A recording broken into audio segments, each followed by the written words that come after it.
Johnny ఇప్పుడు నాకు Johnny cinema చేస్తున్నప్పుడు కనిపించాడు. ఈ అబ్బాయి ఎవరో కూడా తెలియదు. ఏం చేస్తామంటే నాకు నీతో పాటు పని చేయాలని అన్నాడు. ఎక్కడి నుంచి వచ్చాడు? నెల్లూరు నుంచి వచ్చాడు.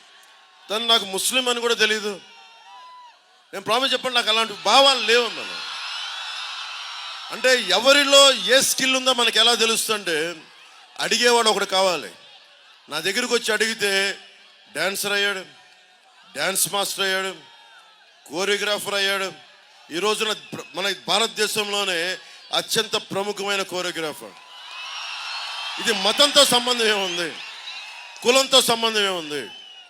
అందుకే నేను ముస్లిం సామాజిక వర్గానికి కూడా చెప్తున్నా, జానీని గుండెల్లో పెట్టుకున్న వాడిని ముస్లిం సామాజిక వర్గానికి ఎందుకు అండగా ఉన్నాం.